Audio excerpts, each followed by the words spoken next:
Et bonjour et bienvenue aujourd'hui dans ce cours de géographie sur One Piece. Voilà, aujourd'hui on va étudier les mers de One Piece. On va voir un peu tout ça. Non, voilà. J'ai fait ça parce que voilà, il y a des gens qui font des montages stylés. Moi je dessine sur une ardoise, c'est ma façon. Voilà, j'ai la flemme de faire des montages stylés. Donc je dessine sur une ardoise. Mais en vrai c'est utile. J'ai fait ça parce qu'on va en avoir besoin tout à l'heure. Parce qu'aujourd'hui on va parler un peu de géographie. Qu'est-ce que c'est bien la géographie dans One Piece? Bref, voilà, je pose ça là. Hop. Ouais, aujourd'hui, cette semaine, je peux faire une vidéo sur One Piece un peu plus tôt parce que je suis à la maison. Donc ça, c'est cool. Et voilà. Aujourd'hui, ça peut être une vidéo un peu longue parce que le chapitre, il est assez dense. Enfin, moi, je trouve qu'il y a beaucoup de choses à dire. Donc il y aura les chapitres en bas, comme d'hab. Donc si certains sujets vous intéressent ou d'autres vous intéressent pas, utilisez les chapitres en bas. Ça va être plus simple parce qu'elle peut être longue, cette vidéo. J'ai beaucoup de choses à dire. Donc hop, hop. Aujourd'hui, on fait la review analyse du chapitre 1089. Et bref, petite page cover sur Nami qui fait un stop à Sanji. Au début, je comprenais pas c'était quoi parce que c'était écrit en japonais, mais j'ai vu sur Twitter quelqu'un qui la met en anglais. Et du coup, c'est juste Sanji qui fait ah, est-ce qu'on peut aller voir les étoiles ensemble, Nami? Et Nami, elle le refuse. Elle lui refuse gentiment en disant je les ai déjà vus. Et elle signe Nami. Et du coup, c'est lui qu'on voit au fond de la page cover. Bref, voilà, c'est assez drôle, mais voilà, c'est tout. On n'est toujours pas sur les mini-aventures. C'est quand qu'il reprend ça. Et bref, début du chapitre, Is Blue. Euh, on se retrouve à Fushia avec du coup la réaction. Enfin, on voit que Oopslap, donc le maire de Fushia, Dadan et Makino, ils réagissent aux news dans les journaux sur Garp et sur Luffy. Donc du coup ils ont la news que Garp a disparu. Euh, Oopslap il est en mode c'est pas possible qu'il soit mort, tout ça. C'est le héros de la marine, c'est une légende. Donc voilà. Moi je suis du même avis que lui, mais on verra bien. Et, euh, et ensuite, bah, du coup, on voit aussi Makino qui réagit à. Enfin, surtout Dadan qui réagit à Luffy, qui dit qu'est-ce que vous faites, Carpe Luffy. Parce que du coup, dans les news, il y a la news comme quoi Luffy il tient en otage Vegapunk. C'est pour ça que du coup, elle réagit comme ça. Et Makino, elle, qui est avec le petit. Mais c'est le bébé de qui? On sait pas. Et c'est soit Sabo. Moi je penserais plus pour Sabo parce que sinon c'est trop tendu pour que ça soit Ace, je pense. Surtout que je pense pas qu'il a 2 ans le petit. Donc c'est sûrement Sabo, mais bref, en plus il reconnaît Luffy. Ça c'est juste. C'est, c'est, c'est bizarre, mais je pense que c'est. Je pense que c'est juste une manière de dire voilà, il le reconnaît parce qu'il ressemble à Sabo ou quoi, mais il peut pas l'avoir déjà vu avant, c'est possible. Donc c'est juste qu'il le reconnaît, bon voilà quoi. Et c'est là après, aux prochaines pages, on attaque les choses sérieuses du chapitre, où on voit du coup plein de petits endroits dans le monde. Alors là, du coup, je vais faire une petite liste de ce qu'on voit.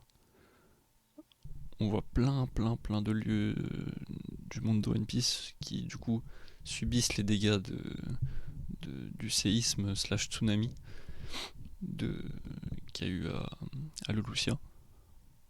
Et donc, on voit premièrement East Blue. Et là, on voit du coup, il y a marqué Lockdown en haut du petit pont, là, on dirait, en haut. Là. Donc, c'est Lockdown. On voit South Blue. Là, j'arrive pas à reconnaître l'île, mais si je devais faire un guess sur une des îles qu'on connaît, en fait, c'est une île qu'on connaît pas, soit c'est une île qu'on connaît, et si c'est parmi les îles qu'on connaît, je pencherais sur Baterilia. Il n'y a aucun vraiment d'indice qui fait dire que c'est cette île, mais Baterilia, c'est l'île où Roger il s'était caché avec Portgas dit Rouge, et c'était là où Ace il avait. Enfin, c'est là où Ace est né, quoi. Voilà, je mets un petit guess sur cette île, mais il y a vraiment pas grand chose qui ressemble, surtout que c'est là, vu qu'il y a la pluie et tout ça, on sait pas. On voit West Blue, on voit Kanokuni, donc c'est l'endroit où il y a Don Shinjao et tout ça, où il y a la Hapu Navi, tout ça. À North Blue, on a encore une île qu'on connaît, enfin, qui n'est pas reconnaissable directement. Mais pareil, si je devais faire un guess, si c'est pas une île qu'on connaît pas, je dirais que c'est Spider Miles, qui est l'île où Doflamingo s'est réfugié à un moment donné quand l'eau il était tout petit. Et c'est là où, comment dire, c'est une sorte de ville avec pas mal de débris, on dirait un peu une décharge, mais il y a des endroits avec des usines, c'est pour ça que je dis peut-être que c'est ça. Parce qu'on voit des usines dans le fond, mais bon, je pense pas que c'est ça, je pense que c'est une île qu'on connaît pas non plus, mais voilà. Ensuite on voit Grand Line avec le Cap des Jumeaux, on voit Water 7 évidemment, Icebark, tout ça, on voit New Marineford, de ce que je pense avec Ina, Euh, on voit Wano Kuni avec Momo, on voit Impel, enfin en vrai c'est pas sûr que ce soit Impel Down, mais on voit une prison. Moi vu que Impel Down c'est dans la mer, ça me choquerait pas que ce soit Impel Down qui subit ce séisme aussi. Et ensuite on voit un endroit avec les Tenryubito. Je pense que c'est Marijoa, mais ça veut dire que même à Marijoa en haut là, ils ressentent le séisme. Donc c'est possible. Ça peut être aussi un autre endroit où des Tenryubito sont présents. Peut-être Shabondi, mais je pense pas. Et plus tard, on voit aussi à la page d'après que des Traves et Fuchsia qui réagissent au séisme. Donc ça, c'est toutes les îles qu'on voit. Si vous reconnaissez des îles que je reconnais pas, n'hésitez pas à le dire, mais j'ai essayé vraiment de chercher le plus possible pour essayer de voir si on reconnaît le plus d'îles possible. C'est tout ce que j'ai cru reconnaître. Et j'ai fait des guesses sur 2 îles, quoi. Euh, et donc, du coup, on voit cette fameuse. Attends, juste avant ça, parce qu'il faut quand même se dire, c'est un tsunami, du coup, qui est un séisme.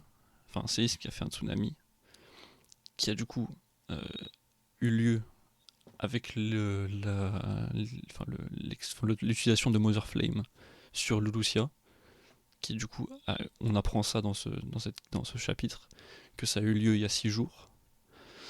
Et donc, moi j'essaie de remettre les choses chronologiquement. On sait qu'au chapitre 1060, donc le chapitre 1060 c'est le chapitre où il y a du coup l'explosion de Lulusia, mais c'est aussi le chapitre où l'équipage de Luffy, donc les Mugiwara, arrive près de Egghead, et c'est là où à la fin du chapitre on voit Bonnie qui sort d'une boule d'eau là, et juste enfin, au moment où on voit l'équipage dans ce chapitre, on apprend que c'est quelques jours après le tir sur le Lucia. Donc, moi j'essaie de comprendre comment, enfin, comment se passent les choses, c'est-à-dire à quel moment a eu lieu le tsunami dans le monde entier. Est-ce que c'est après l'arrivée de l'équipage sur Egghead? Est-ce que c'est avant?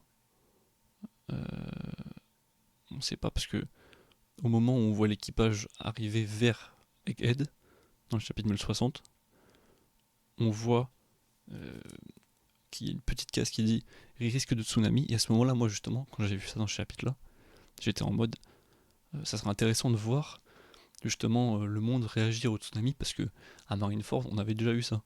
Quand, quand Barbe Blanche il avait fait des dingueries avec son fruit démon, et bah le tsunami avait créé des problèmes un peu partout dans le monde. Enfin, pas autant partout dans le monde, mais dans les îles alentours quoi. Et du coup, quand il y avait eu le truc de Lucia, moi j'étais un peu en mode pourquoi Oda il nous montre pas ce qui se passe dans le monde, parce que c'est même encore pire que ce qu'a fait Barbe Blanche, ce qui s'est passé à Lucia. Et mais on n'a pas eu ça. On n'a pas eu de moment où on a vu le monde réagir au séisme et au tsunami. Pourtant, c'était marqué dans une case qu'il y avait risque de tsunami. Mais là, on le voit maintenant. Mais du coup, ça veut dire que ça a pris 6 jours entiers pour que le tsunami ait lieu, ce qui est bizarre. Ouais, c'est bizarre si c'est vraiment ça. Ou alors ça a eu lieu direct après. Mais du coup, ça veut dire que avant que l'équipage arrive sur Egghead, il y a eu le tsunami, mais on n'a pas entendu parler. Donc c'est particulier. Est-ce que tous les passages là où on voit le monde réagir au tsunami, c'est ce qu'on voit, ce qui s'est passé il y a 6 jours, ou est-ce qu'on voit ça 6 jours après. C'est ça qui est un peu bizarre, que c'est un peu dur à comprendre. En plus, dans le chapitre, on nous dit que c'était que tout ça s'est passé en un jour. Et justement, je vais montrer avec la petite. Je vais voir comment. Est-ce qu'on voit bien, voilà. Et dans le chapitre, à un moment, on nous dit que ça a pris un jour. Parce qu'il y a marqué. Je retrouve la page. Après, ça, c'est la traduction. Là, vu que je fais le chapitre assez vite, j'ai pas la traduction officielle, c'est une traduction fan-made. Mais il y a marqué aucun séisme dans l'histoire n'a égalé celui ressenti ce jour-là. Donc, ça veut dire qu'en un jour, tout le monde entier a subi le séisme. Ce qui est en vrai assez particulier parce que je sais qu'il y a déjà eu des trucs comme ça dans l'histoire où il y a eu des séismes gigantesques, mais il me semble, par exemple, je crois qu'il y a eu un volcan à un moment donné qui a fait une éruption il y a longtemps dans l'histoire, et quand le volcan a fait son éruption, je crois même que 1 ou 2 jours après, certaines îles recevaient l'onde de choc, enfin le choc et le bruit de l'éruption. Après ça c'est pas la même chose, c'est le bruit, c'est pas forcément du coup le séisme. C'est peut-être pour ça. Mais du coup ça pouvait prendre une journée ou plus pour arriver sur d'autres îles. Là vu que c'est un séisme, c'est peut-être pour ça que tout a eu lieu en un jour. Mais il faut s'imaginer que, parce que du coup là c'est les représentations du monde de One Piece.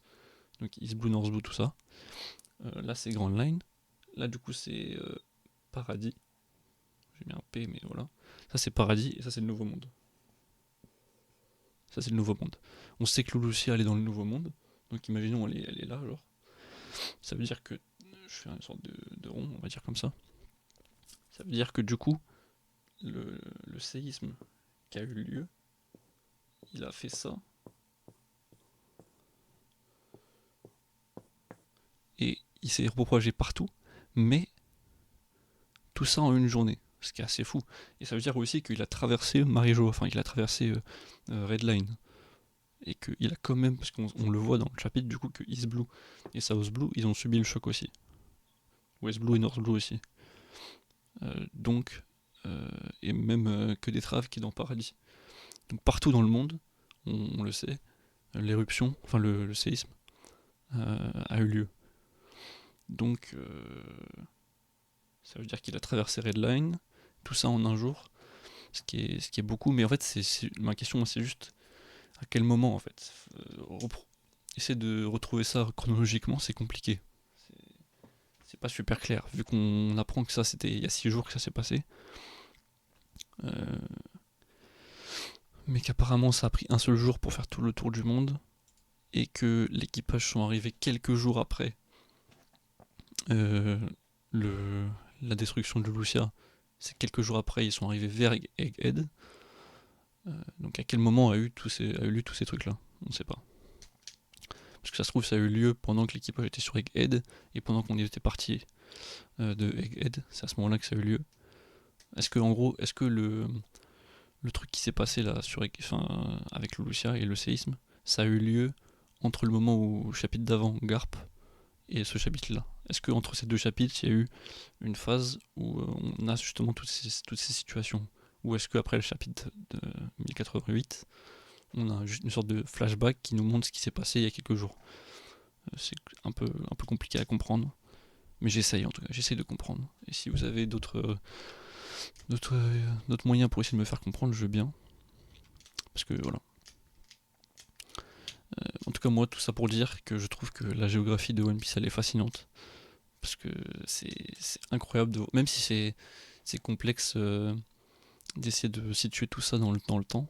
Là, peut-être parce que Oda il nous a pas donné toutes les clés pour essayer de comprendre tout ça. Mais c'est vraiment fascinant de voir ça. Et en plus, j'aime bien le fait que là, tu vois, on nous montre le monde entier réagir à ça.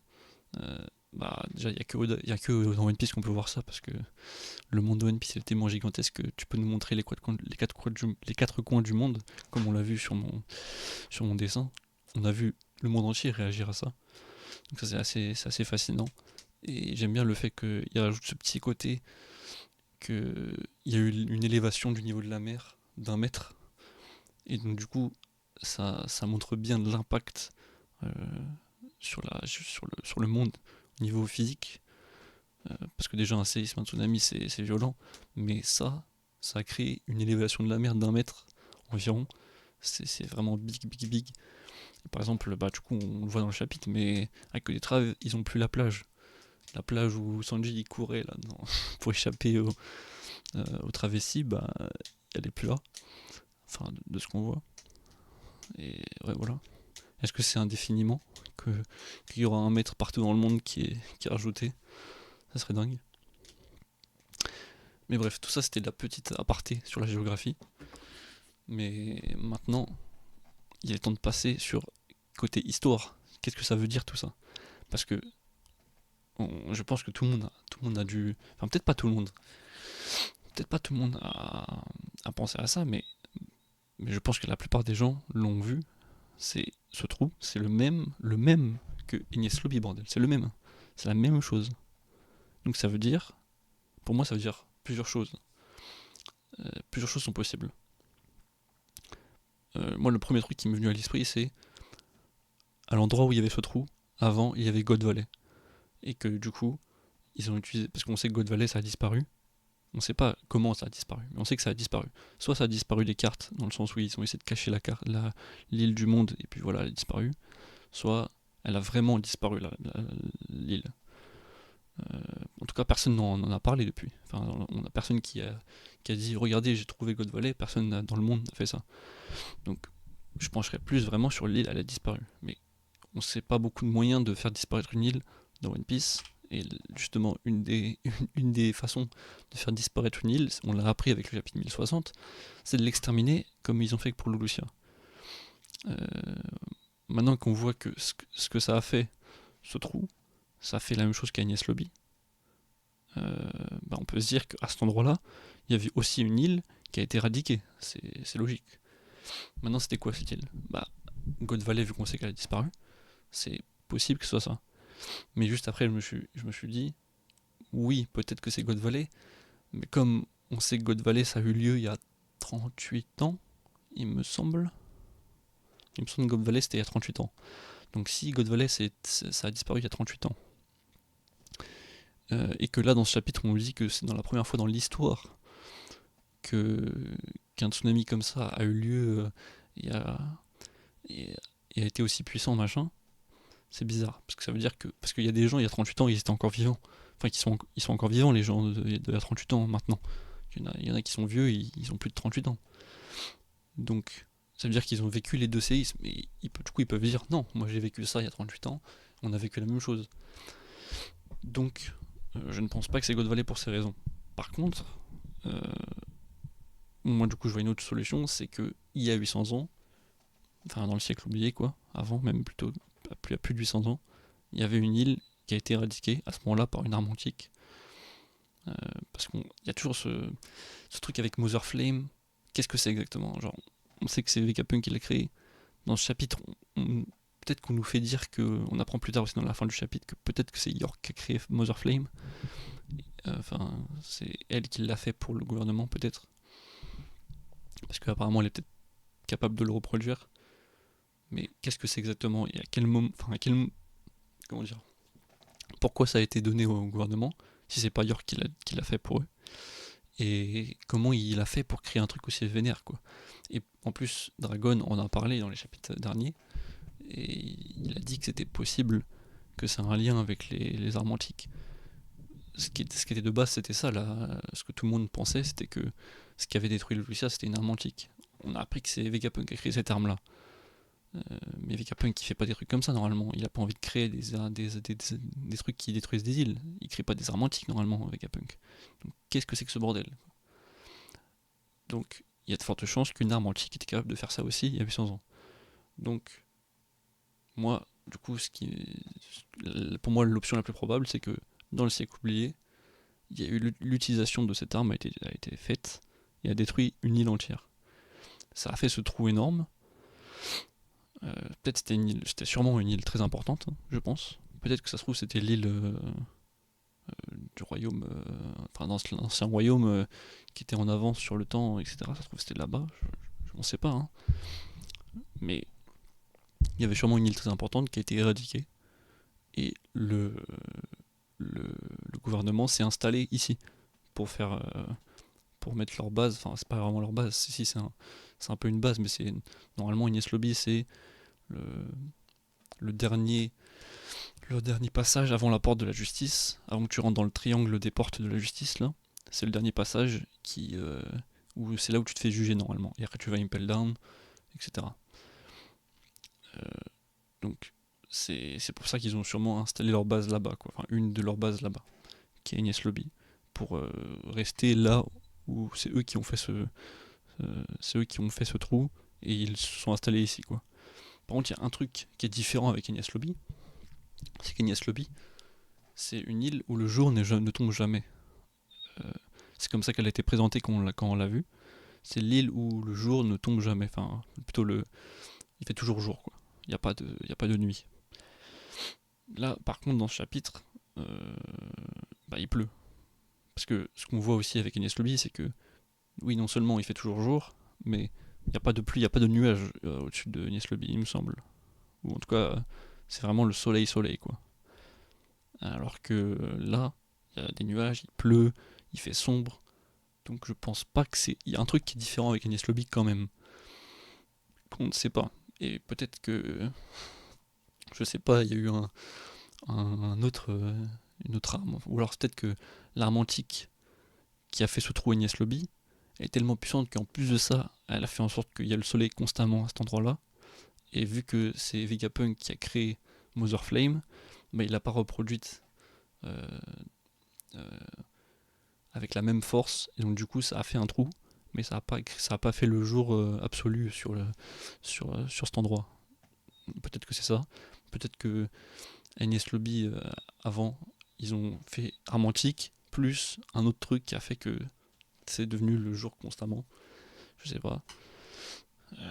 Voilà, je sais pas quoi dire de plus, mais c'est assez impressionnant. Est-ce que vous avez d'autres idées de comment relier ce trou à Agnès Lobby?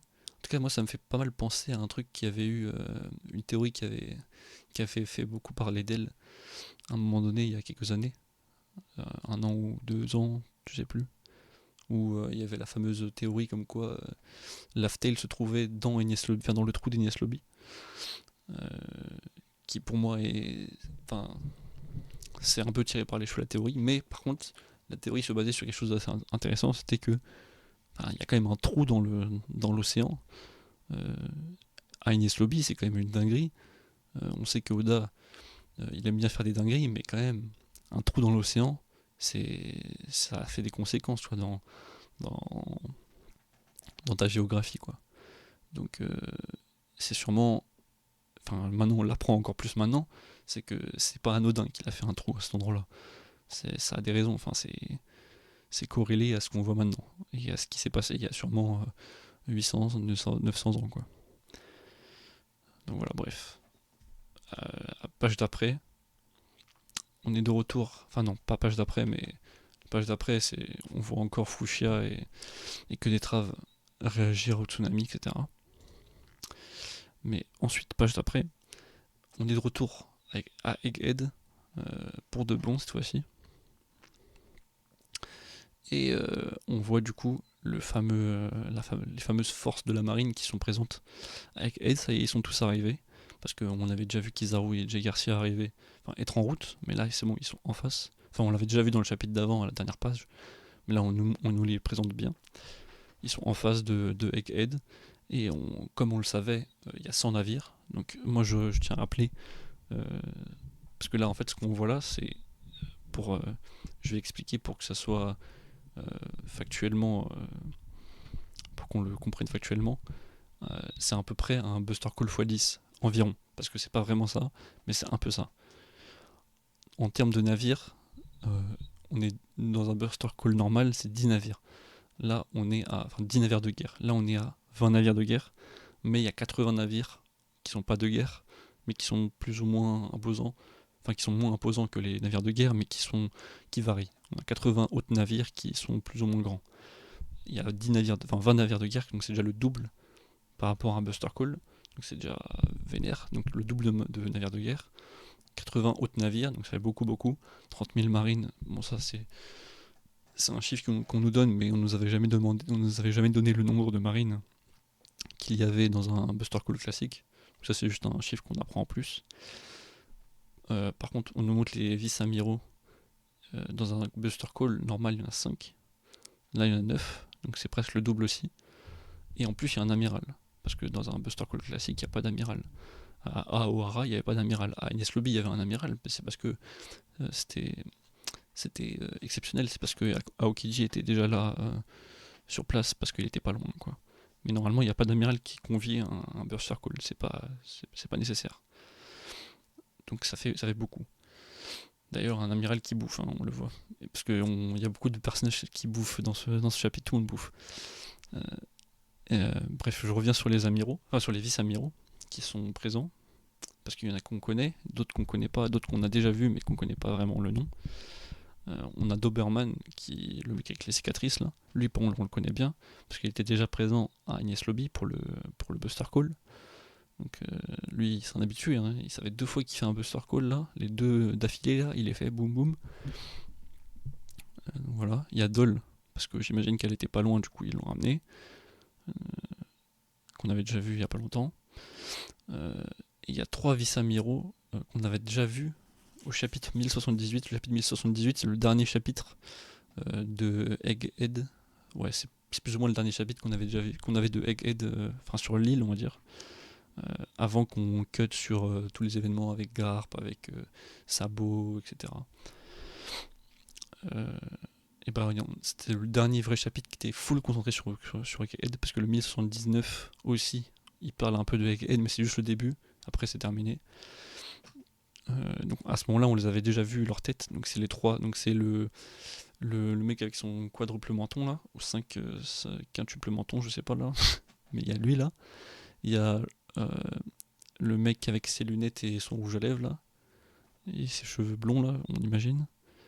Lui aussi, on l'avait déjà vu. Et le mec avec la longue barbe et une sorte de tatouage sur les côtés et une sorte de, je dirais, d'épée sur la tête là. Et les lunettes. Lui aussi, on l'a déjà vu. Donc, eux, c'est les 3 vice-amiraux qu'on a déjà vus au 1078, mais on connaît pas leur nom. C'était la première fois qu'on les voyait. On savait pas que c'était des vice-amiraux, mais maintenant on a la confirmation. Euh, et le reste, par contre, c'est des vice-amiraux qu'on n'a jamais vus. Sauf peut-être un. Mais ça c'est juste une estimation. Enfin, j'ai essayé de me rappeler de ce mec. Le mec tout en bas à gauche, là. Moi, je sais pas vous, mais moi, il m'a rappelé quelqu'un, et j'ai cherché pendant longtemps. Il me rappelait trop un mec que j'avais déjà vu dans One Piece, mais je savais pas qui, quoi. Je savais pas qui c'était. J'ai cherché, et je pense que j'ai trouvé celui à qui je pensais, mais je suis pas sûr que c'est lui. Parce que, vous allez voir. Voilà, moi, comme d'hab, je fais pas de montage, je vous montre mes tomes de One Piece. Donc, hop, je cherche, il arrive. C'est lui. Un peu, je vérifie bien que je vous montre bien. Lui là. Hop. Pour vous, c'est à droite, en bas à droite. Lui, ce mec là. Et bah, je sais pas si on m'entend bien en fait depuis tout à l'heure. Ce mec là. Et bah, lui là, c'est le mec qui était, du coup, tome 34, qui était là à Ines Lobby, à Water 7 du coup, et qui était un pirate. Donc c'était un pirate. Quand on l'a vu, ce mec, c'est un pirate. Bon, là, je dis ça, mais ça se trouve, c'est pas lui du tout. Mais ce mec là que je vous montre, c'était un pirate qu'on voit à Water 7, qui était un des mecs qui voulait pas payer son bateau, les réparations de son bateau. Et la Galela Compagnie l'avait bolossé parce que il voulait pas payer. Et c'était pour montrer la force de la Galela, etc., de Lucci, Kaku, tout ça. Le problème, c'est-à-dire que si c'est lui, ça veut dire qu'il est passé de pirate qui avait une prime à vice-amiral. Alors on a déjà vu des pirates passer dans la marine, parce que Django c'est un exemple. Django il était pirate pendant longtemps de sa vie, hein, il était pirate. Même si à un moment donné il a rien fait parce que il était pirate de Kuro, etc. Et Kuro était plus en activité. Mais il était pirate. Après je sais pas s'il avait une prime, mais il est devenu Marine après. Donc c'est possible. Mais voilà. En vrai, je pense pas que c'est lui, plus j'y pense. Mais je trouve qu'il ressemble beaucoup quand même. Parce qu'il a les mêmes cheveux, la même bouche, avec les dents qui ressortent un peu de démon là comme ça. Même les yeux, ça ressemble. Il a peut-être pas le pif aussi gros que ce mec qui s'appelait. D'ailleurs, ce mec s'appelle Mikazuki, c'est ça son nom. Il a peut-être pas les mêmes yeux, le même nez. Et le mec Mikazuki, il a des grosses cernes. Là, on voit qu'il a des cernes, mais peut-être pas autant. Mais voilà. Si c'est lui, je suis content de l'avoir reconnu. Si c'est pas lui, juste Oda, il a fait un personnage qui ressemble beaucoup. Voilà, il avait 36 millions de berries, quoi. Donc ça fait quand même pas mal. Mais il a vraiment les mêmes cheveux, quoi. C'est juste pour ça que ça m'a choqué, quoi. Bref, est-ce que c'est lui? Je serais content de l'avoir reconnu si c'est lui, mais ça se trouve c'est pas lui. Je pense même que c'est pas lui, en fin de compte. Parce qu'il a quand même quelques différences. Voilà. Ensuite, on voit du coup Kizaru qui est en train de bouffer, machin. Il y a juste du coup, voilà, maintenant qu'on connaît tous les gens qui sont là, est-ce qu'on peut faire les liens, qui va affronter qui? Moi j'avoue que c'est pas trop mon truc d'essayer de match tout le monde avec tout le monde pour dire voilà lui il va affronter ça, lui il va affronter lui. Parce que Oda c'est pas trop son truc non plus. Enfin, on sait très bien qu'au final des fois il fait des 1v1, mais les fights dans les arcs, ils commencent jamais en 1v1, c'est toujours un bordel, et après ça finit peut-être en 1v1, mais au début c'est toujours c'est un peu partout, tout le monde s'affronte avec tout le monde. Donc je sais même pas s'il y aura 2 1v1 là-dedans. Donc j'ai pas envie de me casser la tête et essayer de dire lui il va affronter lui. On s'en fout, en vrai on s'en fout. On verra bien ça, on verra bien comment Oda il va le faire. Et puis de toute façon, ça se trouve il y aura pas de 1v1. Parce que Oda il fait pas tout le temps des 1v1. Il fait souvent des batailles où il y a un peu tout le monde qui s'affronte. Mais à part pour Luffy, Zoro et Sanji, c'est rare qu'il y ait vraiment des 1v1 1v1. À Ines Lobby il y en avait, mais parce que c'était particulier, c'était vraiment CP9 contre l'équipage quoi. Là c'est moins flagrant les liens quoi. Voilà. Après on voit dans du coup à la suite du chapitre Sentomaru qui discute avec Kizaru. Bon comme d'hab il l'appelle oncle, mais ça c'est pas vraiment son oncle. Hein. Ça c'est un truc que pendant longtemps j'ai un peu mis des choses dans le désordre dans ma tête. C'est pas son oncle, c'est juste que au Japon, vu qu'il utilise un certain terme qui est utilisé par la mafia, en gros t'appelles ton boss de la mafia, tu l'appelles oncle, entre guillemets, mais en fait c'est ton supérieur, parce que c'est un peu de ta famille, la mafia, quand t'es dans la même mafia, t'es un peu de la même famille, et donc du coup c'est de ce terme-là qu'il utilise là. Donc en fait c'est pas vraiment son vrai oncle, c'est juste ce terme qui est utilisé quoi. Mais du coup on le savait déjà, que Vegapunk a fait des recherches sur le fruit démon de Kizaru, mais on le savait pas exactement comme ça. Nous on savait que Kizaru, c'était les pouvoirs de Kizaru qui étaient utilisés pour faire les lasers des pacifistas, mais on savait pas comment exactement. Là on le sait pas non plus, mais on savait pas, vu qu'on avait appris récemment par exemple qu'il avait été capable de reproduire des fruits et démons. Euh, Après là c'est un Logia, c'est différent. Est-ce qu'il avait réussi à cloner un pouvoir du fruit démon de Kizaru, ou est-ce que, enfin on sait pas trop. Là du coup on apprend qu'il a fait des recherches sur le fruit démon euh, de Kizaru. Donc c'est pas vraiment un clone de son fruit démon, mais c'est grâce aux recherches qu'il a fait sur son fruit démon, j'imagine qu'il a été capable de reproduire un laser. C'est juste ça qu'il faut se dire. Par contre la petite case en bas à droite, elle me rend trop heureux de voir Kizaru qui tire des lasers comme ça dans le ciel avec Sentomaru comme ça. Mais par contre ça nous montre que Kizaru et Sentomaru, ils connaissent Vegapunk depuis longtemps. Hein. Ça fait très longtemps. Parce que là, si j'estime. Enfin, là, Sentomaru, il a 34 ans actuellement. Kizaru, il en a 58. Là, si j'estime à peu près, Sentomaru, je lui mettrais un petit 12 ans, tu vois. On varie à peu près, tu vois. Mais imaginons, il a 12 ans. Ça veut dire que c'était il y a 22 ans. Et du coup, ça veut dire que ça fait 22 ans qu'ils connaissent, qu'ils connaissent Vegapunk. Donc c'était il y a longtemps. Avant, à peu près l'exécution de Roger, quoi. Donc ça fait vraiment très longtemps. Et aussi ça fait longtemps que Kizaru a ses pouvoirs. Donc c'est vraiment huge. Est-ce que Kizaru va nous montrer l'éveil d'un fruit démon de Logia dans cet arc? Ce serait cool.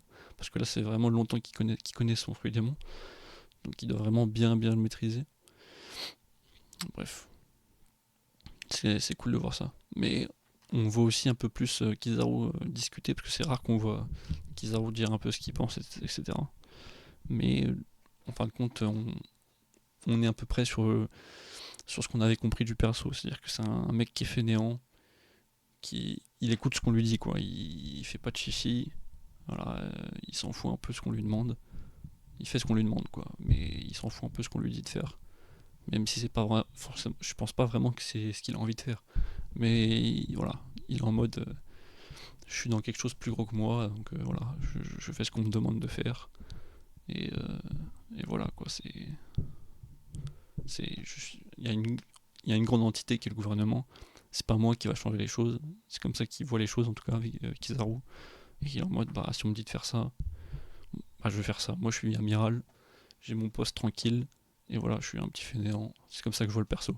Et je pense que ce qu'on voit de lui dans ce chapitre, ça confirme un peu ça, quoi. La suite du chapitre, c'est du coup Jay Garcia. On le voit un peu, il demande le compte rendu. Il y avait une petite question qu'on pouvait se poser, c'était est-ce que Jay Garcia il est là euh, euh, en tant que chef de ce Buster Call x10 là, ou est-ce qu'il est là en Tsum Tsum? Bah, dans le chapitre, du coup, on apprend qu'il est là en cachette, c'est-à-dire que enfin, je pense que même la marine, tous les navires de guerre ne savent pas qu'il est là en fait. Ils font leur petit Buster Call, mais ils savent pas que dans un des bateaux, il y a Jay Garcia qui est là. Donc il est vraiment là j'imagine, pour contrôler les séraphins, si vraiment il y a besoin, mais il n'a pas envie de devoir agir, je pense. Il est juste là pour, au cas où je suis là et j'avise la situation, quoi. Donc peut-être que je pense qu'on va le voir en action quand même, mais ce sera pas, enfin lui, il a pas envie d'agir, je pense, mais on le verra quand même en action, je pense, dans cet arc. D'ailleurs, c'est intéressant parce qu'on le voit. Enfin, il y a Doberman, le mec avec la cicatrice là. Lui, il l'appelle Sainte Saturne. Il l'appelle pas Sainte J. Garcia. Il l'appelle Sainte Saturne. Bon, ouais, c'est juste un petit détail. Et il donne aussi l'ordre d'abattre le bateau des chercheurs et travailleurs d'Egghead, comme à Ora, avec Akainu qui dit de détruire le bateau des gens, des civils. Bon, à Ora c'était les civils, donc c'était encore pire. Là, c'est les chercheurs et travailleurs, donc c'est vraiment des gens qui travaillaient pour Vegapunk. Donc ils doivent forcément savoir des choses. Mais bon, c'est pas une raison pour les buter, mais lui, voilà, il n'y a pas de. Il y a pas de. Il y a pas de. On laisse pas passer une chance qu'il y a un mec qui sache des choses sur le siècle oublié dans les bateaux. On les extermine. Et voilà. Donc il les fume. Il leur donne de les couler.